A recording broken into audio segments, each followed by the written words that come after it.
கொரோனாவுக்கு முன்னாடி சபையுடைய நிலைமை என்ன? சபை கொள்ளையர்களின் கூடாரமாக மாறி இருந்தது. நீங்கள் ஒத்துக்கொண்டாலும் ஒத்துக்கொள்ளாவிட்டாலும் அதுதான். நீங்கள் உங்களை வேண்டும் என்றாலும் நீங்கள் சொல்லிக் கொள்ளலாம், நாங்க கரெக்டா தான் இருந்தோன்னு. இருந்தீங்கன்னா சந்தோஷம். நான் இல்லாதவர்களை குறித்து பேசுகிறேன். இங்க கிறிஸ்தவத்தில் இருக்க பிரச்சனை என்னன்னா, இங்க இருக்கிற தப்ப சொல்லவே கூடாது. எல்லாம் பண்ணாலும் சரி, அதனுடைய விளைவு என்ன? தப்ப சொல்லாம சபை தப்பு மேல பண்ணி கடைசியில கர்த்தருடைய கோபத்துக்கு நேராக போகுது. இங்கே சபையினுடையதான சூழ்நிலை கொரிந்தியருக்கு எழுதும்போது பவுல் சொல்லுகிறார், புறஜாதியாரிடத்திலும் காணப்படாத அருவருப்புகள் உங்களிடத்தில் காணப்படுகிறது என்று சொல்லி. சபையுடைய புதிய ஏற்பாடு புஸ்தகம் முழுக்க சபையை திருத்துவதற்காக தான் கொடுக்கப்பட்டது. சபை வசதியாக அந்த நிருபங்களை எல்லாம் சுவிசேஷமாய் மாற்றி விட்டது. சபைக்கு கொடுக்கப்படுகிற ஆலோசனைகளை சபை எடுத்துக்கொள்ளாது. இங்கே எல்லாருக்கும் இங்க என்ன இல்ல, சபைக்குள்ள அரசியல்வாதிகளுக்குள்ள இருக்கிற எல்லா அரசியலும் இங்க சபைக்குள்ள இருக்கு. பதவி போட்டி இருக்கு, பதவிக்காக அரசியல் இருக்கு, ஒருத்தனை கவுத்து ஒருத்தனை மேல கொண்டு வரதுல இருக்கு.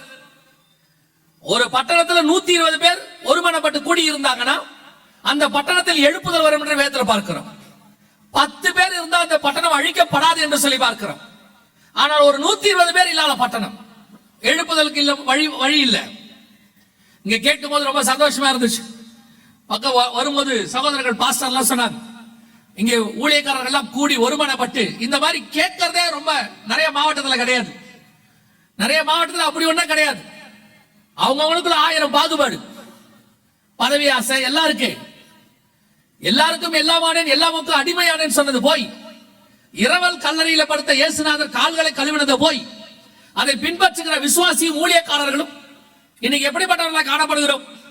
சபைகளுக்குள்ள அவள் அருவர். கவனிங்கள், மனம் திரும்பாமல் சபை திருந்தாமல் சபை பரலோகத்துக்கு போகாது.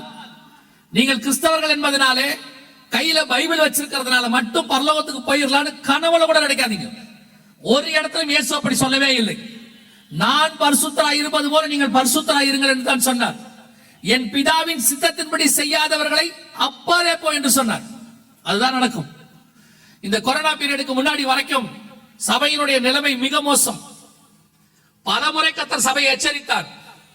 கொரோனா வருவதற்கு முன்பதாக அப்படி ஒரு கொள்ளை நோய் வரப்போது என்று வசனத்திலிருந்து கர்த்தர் சொல்லி அதை பட்டணங்கள் தோறும் சொன்னோம். இப்படி ஒன்று வரப்போகிறது, ஆயத்தப்படுங்கள். ஆண்டவர் சொல்லுகிறார், வேதத்தில் சொல்லி இருக்கிறார், உலக சுகாதார மையம் சொல்லுகிறது, ஆயத்தப்படுங்கள் என்று சொல்லி. சபை கேட்கவில்லை, நிர்விசானம், அதெல்லாம் நடக்காது.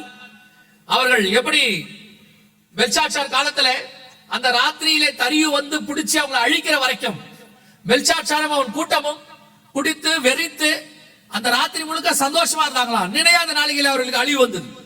அதே மாதிரிதான் சபை கொரோனா வர வரைக்கும், லாக்டவுன் வர வரைக்கும் சபை நினைச்சுக்கிச்சு அதெல்லாம் ஒண்ணு வராது, கர்த்தர் கிருபை உள்ளவர், கைவிட மாட்டார். வந்தது, சபை ஸ்தம்பிச்சு.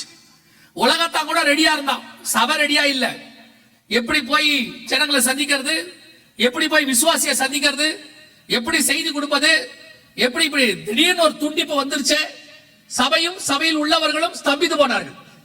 அதுக்கப்புறம் திடீர்னு ஆன்லைன் போய் ஆன்லைன்ல செய்தி வரத்துக்குள்ள அவங்க 3 மாசம் 4 மாசம் ஆயிடுச்சு. காரணம் என்ன? நாம் யாவருமே அதற்கு ரெடி ஆகல. ஆனா கர்த்தர் சபைக்கு சொன்னார். இது வருவதற்கு காரணமே நான் சொல்லுகிறேன், சபையினுடையதான உள்ளுக்குள்ள இருக்கிறது ராங் மாடல். கடந்த 15-20 வருஷமா நான் தைரியமாய் சொல்லுவேன், 2000வது வருஷத்துக்கு முன்பாக வரைக்கும் நமக்கு கிடைத்த பரிசுத்தவான்கள் அற்புதமானவர்கள், நல்ல ரோல் மாடல்ஸ். அவர்களை பார்த்துதான் சபை வளர்ந்துச்சு. 2000-2010க்கு பிறகு மிக மோசமான நிலைமைக்கு சபைகள் போய்விட்டது.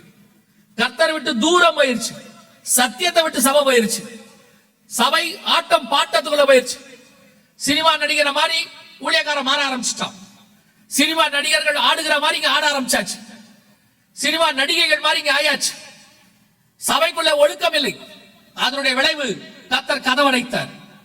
கதவடைச்சிட்டு சொன்னாரு, முதல்ல ஒழுங்கா அப்புறம் எடுத்துக்கலாம். அதுலயும் கர்த்தர் நம்ம மேல் வைத்த பாசம் தான், அன்பு தான். அது காரணம் என்ன தெரியுமா? வேதம் சொல்லுகிறது, அபாத்திரமாய் போஜனமான பண்ணினால் உங்களில் சிலர் வியாதியஸ்தராய் இருக்கிறார்கள், சிலர் நித்திரையும் அடைந்திருக்கிறார்கள். அந்த அபாத்திரமான போஜனமான பண்ணக்கூடாதுன்றதுதான் கர்த்தர் தடுத்து நிறுத்தினார். ஏன்னா நமக்கு கம்யூனியன் ஒரு சடங்காச்சாரமா பாயிருச்சு. உடன்படிக்கையா பார்க்கல நாம. அது மாசத்துல ஒரு நாள் நடக்கிறது.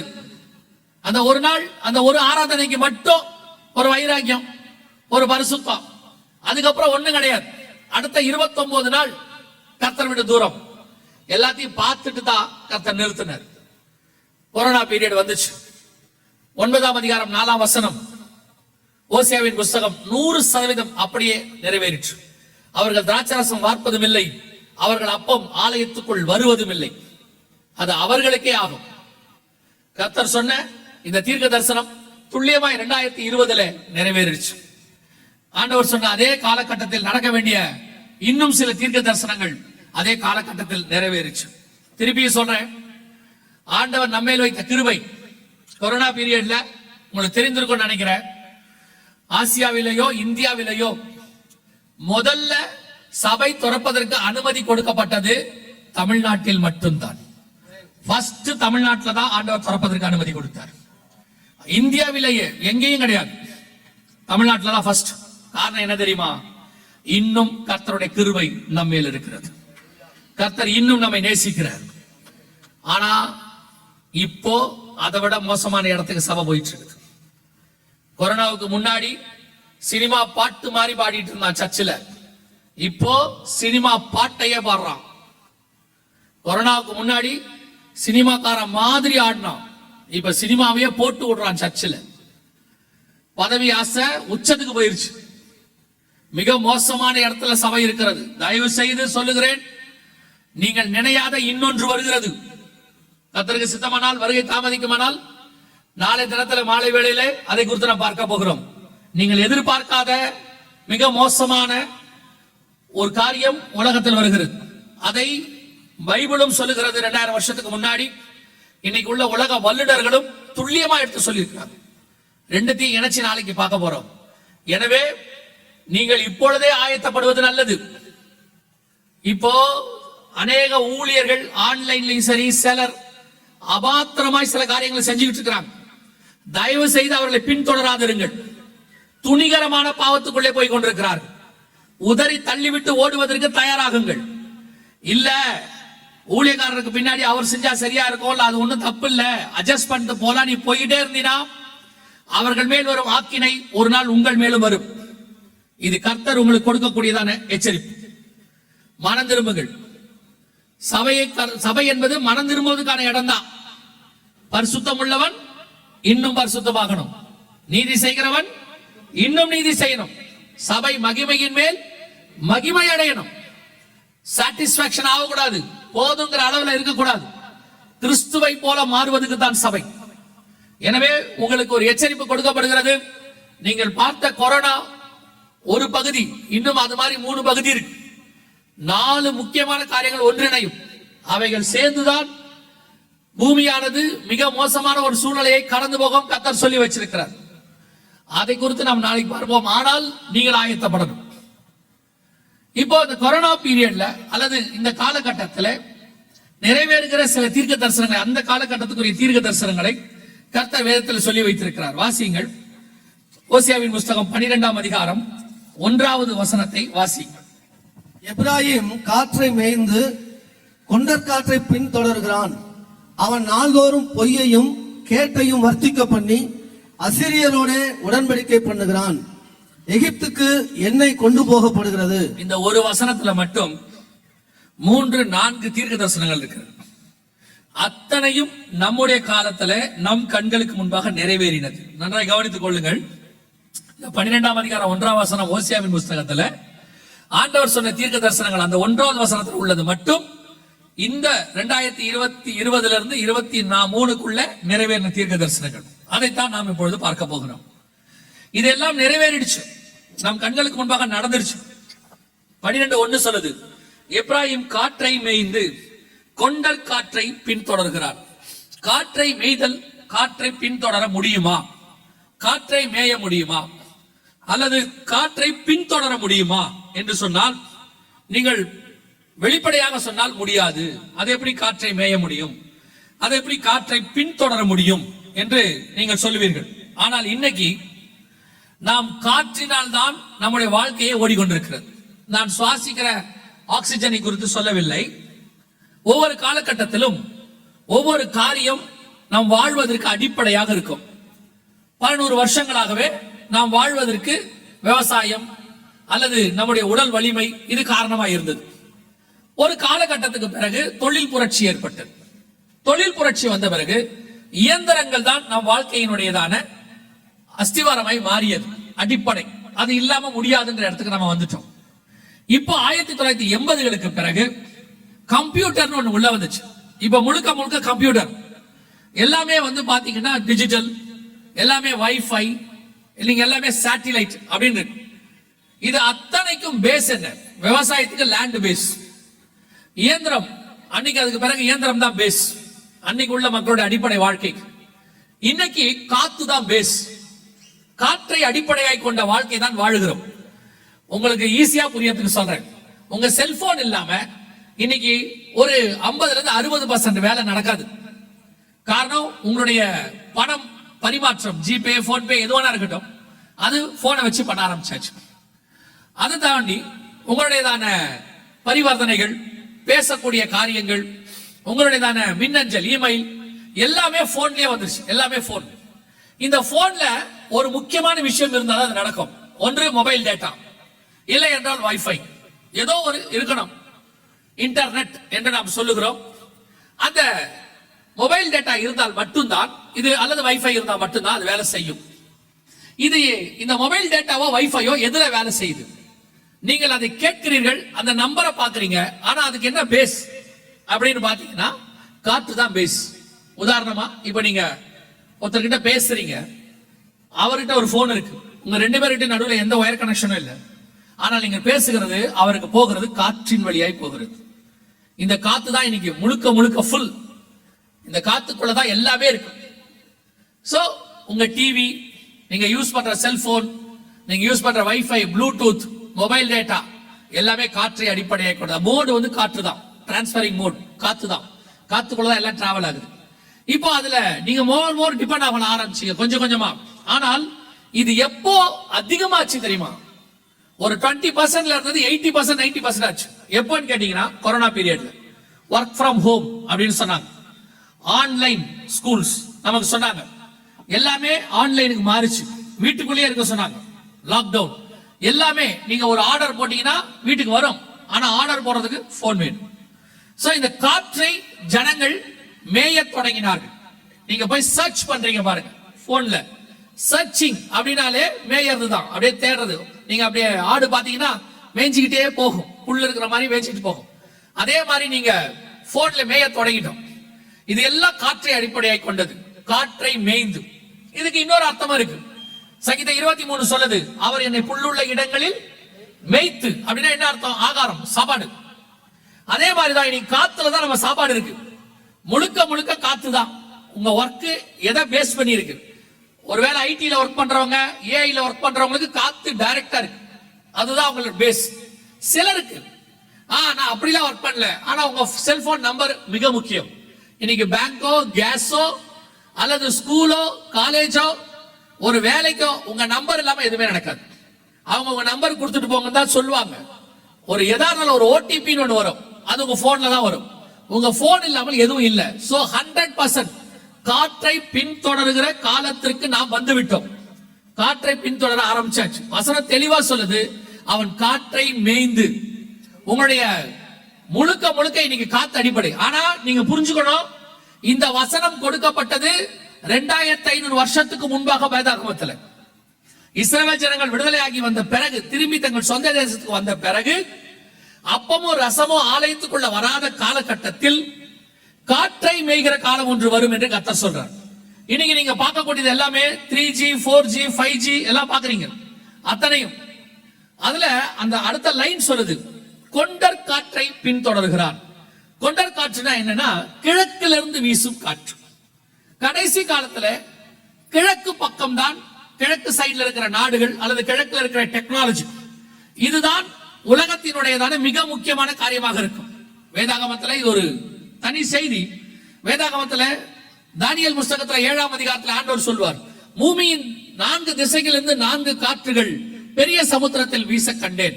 இதுல குறிப்பாக இந்த காலகட்டத்துல கிழக்கிலிருந்து வர காற்று, கொண்டர் காற்றுனா கிழக்குல இருந்து வர்றது, வடக்குல இருந்து வந்தா வாடை காற்றுன்னு பேர், தெற்குல இருந்து வந்தா தென்றல்னு பேர். அதே மாதிரி கிழக்குல இருந்து வர்றதுக்கு பேரு கொண்டல் காற்றுன்னு பேர். இந்த கிழக்குல இருந்து வரக்கூடியதை நம்பிதான் பின்தொடரும் எல்லாரும். சும்மா உங்களுக்கு ஈஸியா புரியறதுக்கு சொல்றேன். இன்னைக்கு உலகத்தினுடைய பொருளாதாரத்தை மேஜரா கைப்பற்றி வச்சிருக்கிற நாடு எதுன்னு கேட்டா சைனா. சைனால இருந்து தான் எல்லாமே பாருங்க, made in China. Apple phone அமெரிக்காவது, ஆனா செய்யப்படுகிறது சைனாவில். டெஸ்லா அமெரிக்காவது, செய்யப்படுவது சைனாவில். அமெரிக்காவோட முதல் 10 தொழில்கள் சைனா பேஸ்ல இருக்கு. இன்னைக்கு இருக்கக்கூடிய டெக்னாலஜி 6G ஒன்று வருது, அது ஹூவே நிறுவனத்தை சார்ந்தது. ஹூவே நிறுவனம் சைனாவை சார்ந்தது. சைனா மட்டுமல்ல, இன்னொரு நாடும் இருக்கு, அதுல ரொம்ப முக்கியமான கிழக்கு நாடு, பைபிள்ல உள்ளதுல கிழக்கத்திய நாடுல இன்னொரு பெரிய நாடு இந்தியா. இந்தியாவும் சைனாவும் தான் கடைசி காலத்தில் கொண்டர் காற்றை பின்தொடர்கிறார். சோ முழுக்க முழுக்க இன்னைக்கு ஈஸ்டர்ன் சைட், இந்த சைட்ல இருந்து வீசக்கூடிய காற்று, இன்னைக்கு நாம அந்த காற்றை அடிப்படையாக கொண்டு வாழ்க்கை வாழ தொடங்கிட்டோம். இதுல ஒரு சின்ன காஷன், ஒரு எச்சரிப்பை உங்களுக்கு கொடுத்து விட்டு நான் அடுத்த காரியத்துக்கு போக விரும்புகிறேன். தயவு செய்து இந்த செல்போன் என்பது வெரி யூஸ்ஃபுல் இன்ஸ்ட்ருமெண்ட், மாற்றுகிறதே கிடையாது. மிகவும் பிரயோஜனமான ஒரு இன்ஸ்ட்ருமெண்ட், ஆனால் வெரி டேஞ்சரஸ் இன்ஸ்ட்ருமெண்ட். அதை கரெக்டாக யூஸ் பண்ணணும். ஒன்றை புரிந்து கொள்ளுங்கள். நீங்க பாக்குறீங்க ஹேக்கிங் இருக்கு, உங்க செல்போன் ஹேக் பண்ணிடுறாங்க, உங்க அக்கவுண்ட் ஹேக் பண்ணிடுறாங்க, உங்க அக்கவுண்ட்ல இருந்து பணம் போயிடுது, உங்களுடையதான சேனல் முடக்கப்படுது, எவ்வளவு நடக்குது. இதெல்லாம் காத்துல தான் நடக்குதுன்னு வச்சுக்கோங்களேன். நீங்கள் அதுல ரொம்ப கேர்ஃபுல்லா இருக்கணும்னு சொல்றேன். ரொம்ப ஈஸியா நீங்க ஒரு விஷயம் செய்றீங்க. செல்போனை ஒரு சாதாரண இன்ஸ்ட்ருமெண்ட் மாதிரி உங்களுடைய பர்சனல் டேட்டாஸ் எல்லாத்தையும் அதுக்குள்ள வச்சிருக்கிறீங்க. தயவு செய்து செல்போன் வெரி டேஞ்சரஸ் இன்ஸ்ட்ருமெண்ட். காற்றை பின்தொடர்கிறான். யாரோ உங்க போனை ஏதோ ஒரு இடத்துல வாட்ச் பண்ணிக்கிட்டே இருக்காங்க. நீங்க டவுன்லோட் பண்ணிருக்கிற ஆப்ஸ் இருக்கு, வாட்ஸ்அப், இந்த மாதிரி நிறைய ஆப்ஸ் இருக்கு. அவங்கள டவுன்லோட் பண்ணும்போது சில பர்மிஷன் உங்களை கேட்பாங்க. நீங்க ஏதோ பர்மிஷன் கேட்கறாங்கன்னு கொடுத்துறீங்க. சட்டப்படி அது ரொம்ப ஆபத்தான பர்மிஷன். உங்களுடைய டேட்டாஸ், உங்க போனுக்குள்ள இருக்கிறதான கான்டாக்ட்ஸ், உங்க போனுக்குள்ள இருக்கக்கூடிய போட்டோஸ், மீடியாஸ் எல்லாத்தையும் கண்ட்ரோல் பண்ற பெர்மிஷன் அது. நீங்க நினைச்சுக்கிறீங்க ஒருத்தருக்கு மெசேஜ் அனுப்பிட்டு அதை டெலீட் பண்ணிட்டோம்னா சரி, ஓகே, ரைட், நம்ம டெலீட் பண்ணிட்டோம், யாருக்கும் தெரியாது. Delete for everyone. அவங்க கிட்டே இருக்காது, நம்ம கிட்டே இருக்காது. அது 50% தான் உண்மை. அடுத்த 50% நீங்கள் அனுப்புகிற மெசேஜ் யார் வழியா அனுப்புறீங்க. வாட்ஸ்அப் வழியா அனுப்புனா வாட்ஸ்அப் கம்பெனிக்காரங்கிட்ட 90 நாள் அந்த மெசேஜ் இருக்கும். எது வழியா, இன்ஸ்டா வழியா, எக்ஸ்பைல், யார் வழியா அனுப்பினாலும் அவங்க கிட்ட ஒரு காப்பி இருக்கும். ஏன்னா அந்த ஆப்பை டவுன்லோட் பண்ணும் போதே நீங்க அதுக்கான பர்மிஷன் கொடுத்திருக்கிறீங்க. உங்களுடையதான மெசேஜஸ் படிக்கப்படுகிறது, கண்காணிக்கப்படுகிறது. உங்க மெசேஜை யாரோ பாக்குறாங்க. அப்படியானால் அதை எவ்வளவு கேர்ஃபுல்லா மெசேஜ் பண்ணணும் பாருங்க. நான் சொல்லுகிறது ஒருவேளை உங்களுக்கு சந்தேகமா இருக்குமானால் ஒரே ஒரு சின்ன வேலை சொல்றேன், ட்ரை பண்ணி பாருங்க, உங்களுக்கே புரிஞ்சிடும். அதுக்கப்புறம் இது எந்த அளவுக்கு நாம ஒரு டேஞ்சர் ஜோனுக்குள்ள உட்கார்ந்துருக்கோம். நீங்க வாட்ஸ்அப்லயோ அல்லது மெசேஜ்லயோ உங்க நண்பர்கள் யாருக்காவது சும்மா ஒரு 2-3 நாளைக்கு ஒரு மெசேஜ் அனுப்புங்க. ஏதோ ஒரு குறிப்பிட்ட காரியத்தை கேட்டு அனுப்புங்க. இந்த மாதிரி நான் ஒரு கூலிங் கிளாஸ் வாங்கணும், ஒரு ஷூ வாங்கணும், இல்ல ஒரு கார் வாங்கணும், 2 வீலர் வாங்கணும், என்ன வாங்கலாம், எங்க வாங்கலாம், நீங்க அனுப்பிட்டே இருங்க. ஒரு 3 நாளைக்கு மட்டும் அனுப்புங்க, இல்ல 2 நாளைக்கு அனுப்புங்க. 4வது நாள்ல இருந்து பாருங்க, நீங்க கேட்காமலேயே அதுக்கான விளம்பரம் உங்க போன்ல வரும், உங்களுடைய மெயில்ல வரும். நீங்க பார்க்க எதை அதிகமா பாக்குறீங்களோ அதுல வரும். நீங்க கேட்காமயே அந்த விளம்பரம் வரும். எப்படி வருது இதெல்லாம்? எப்படி உங்க போனுக்கு நீங்க நினைச்சுப்பீங்க நாம இதை தான் தேடிக்கிட்டே இருந்தோம், நாம யோசிச்சுக்கிட்டே இருந்தோம், அது அப்படியே வந்துருச்சு அப்படின்னு நினைப்பீங்க. அது அப்படியே வரல. உங்க போன்ஸ் உங்களுடையதான மெசேஜஸ் படிக்கிறதுக்கு குறைஞ்சபட்சம் 300 டேட்டா சென்டர் இருக்கு. குறைஞ்சபட்சம் 300 டேட்டா சென்டர்ஸ். இன்னைக்கு மெயின் பிசினஸ் உலகத்திலேயே டேட்டா சென்டர். ஒரு காலத்துல ஒவ்வொரு விதமான காரியத்தை சொத்துன்னு சொல்லுவாங்க. இன்னைக்கு டேட்டா தான் சொத்து. டேட்டா இஸ் த ஆயில் அப்படின்னு சொல்லுவாங்க. எப்படி ஒரு எண்ணெய் உலக பொருளாதாரத்தை நிர்ணயிக்குதோ அதே மாதிரி உங்க டேட்டாஸ். நீங்க போற இடத்தெல்லாம் பாருங்க, உங்க போன் நம்பர் கேட்கறாங்க. ஏன் கேட்கறாங்க? நீங்க பில் போடுற இடத்துல எங்க போனாலும் உங்க போன் நம்பர் சொல்லுங்கன்னு சொல்றாங்க. எதனால? எதுக்கு? உங்க போன் நம்பர் ஒரு இடத்துல கொடுக்கப்படும் போது அது வியாபாரம் பண்ணப்படுது, உங்களுக்கு தெரியாது. எனவே தயவு செய்து ரொம்ப கேர்ஃபுல்லா இருங்க. அதுவும் வாலிப பிள்ளைகள் அதை யூஸ் பண்ணும்போது unwanted messages, unwanted videos, unwanted photos அனுப்பாதீங்க. நீங்க டெலீட் பண்ணிட்டாலும் ஒரு காப்பி அவங்க கிட்ட இருக்கும். அனுப்புறவங்க இல்ல, நீங்க எந்த ஆப் வழியா அனுப்புறீங்களோ அவங்க கிட்ட இருக்கும். அதை எடுத்து மிஸ்யூஸ் பண்றதுக்கு எவ்வளவு வழிகள் இருக்கு. நீங்க ஒரே ஒரு உங்க வீடியோ கிடைச்சா போதும். இன்னைக்கு உள்ள டெக்னாலஜி ஆர்டிபிஷியல் இன்டெலிஜென்ஸ் சொல்லுவாங்க. அதை வச்சுக்கிட்டு அந்த ஒரு வீடியோ கிடைச்சா போதும், ஒரு இமேஜ் கிடைச்சா போதும், அதை வச்சுக்கிட்டு உங்களை எவ்வளவு அருவருப்பா மாத்தணுமோ மாத்த முடியும். இது கடைசி காலம். கொடுமையினால் பூமி நிறைந்திருக்கிற ஆண்டவர் சொன்னாரு, நிறைஞ்சிருச்சு. சீர்கேடுனால் இருக்கும்னாரு, சீர்கேடு ஆயிருச்சு. மனுஷர்கள் இன்னைக்கு நல்லவர்களை விட தூஷிக்கிறவர்கள் ஜாஸ்தி, புகழ்கிறவர்களை விட ஒருத்தனை கெடுக்கணும்னு நினைக்கிறவங்க ஜாஸ்தி. அதுக்குன்னே வேலை செய்யற எத்தனையோ குரூப் இருக்கு. அதனால தயவு செய்து ரொம்ப கேர்ஃபுல்லாக இருங்க. நீங்க அனுப்புற ஒவ்வொரு இன்ஃபர்மேஷனும் தேவையானதை மட்டும் அனுப்புங்க. போன் ஒரு நல்ல இன்ஸ்ட்ருமெண்ட், தேவையானதை மட்டும் யூஸ் பண்ணீங்கன்னா